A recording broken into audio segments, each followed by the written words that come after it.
Before America treated them as first-class citizens, an elite group of black pilots served the U.S. military in World War II. Beginning in 1941, the Tuskegee Airmen broke barriers as the first black aviators in the U.S. Army Air Corps. Yet today, an overwhelming 94% of the country's 155,000 aircraft pilots and flight engineers are white, according to data from the U.S. Bureau of Labor. And after being thrust into a global pandemic, the aviation industry faces a shortage of pilots after many were laid off or chose to retire this year. My next guest believes a new generation of black pilots should fill this void.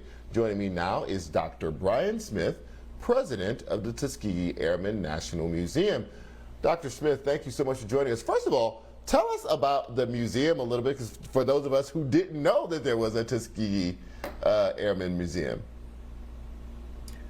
Sure. The Tuskegee Airmen Museum was started in 1987 by a group of original Tuskegee Airmen here in Detroit. Their goal was to tell the story of what happened during World War II accurately and without any, sugar coating to the racism and the prejudice that went on during the training and even the combat.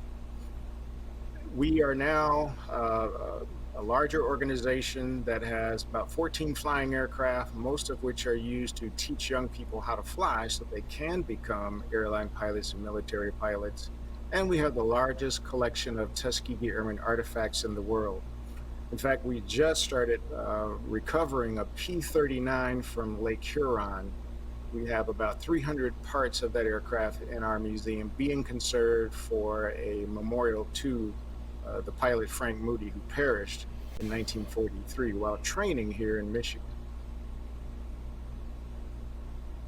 Our historical exhibit is located at the Charles H. Wright Museum, which is the second largest African American museum in the world.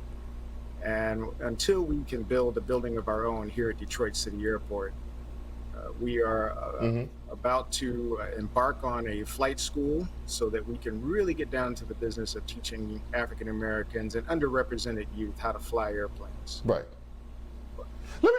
That's what I want to get to next. You know, how do we inspire more young black people to want to be in aviation, either as pilots or engineers or whatever? As you pointed out, the industry needs pilots. These are jobs. These are great jobs. These are great paying jobs.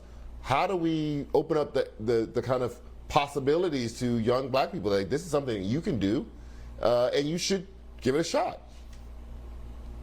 That's the hardest part of my job, is to introduce and expose African Americans to the fields of aviation and aerospace science. We do that by giving free airplane rides here at Detroit City Airport, and this is done all around the country. Free airplane rides, and hopefully that sparks an interest. Most of our youth are taught to fear flying. They hear about airplane accidents on TV. It seems every time one crashes, it's on the news.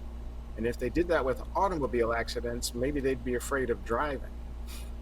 So the exposure and then the tender loving care you can give a young person to encourage them that they can do it. And the story of the Tuskegee Airmen helps do that. Brian Smith, my middle brother is 55 years old, just became a licensed pilot this year, so maybe he is part of this broadening of the base, because he keeps trying to get us all to go up and fly with him. Thank you so much for your time tonight. I really appreciate it.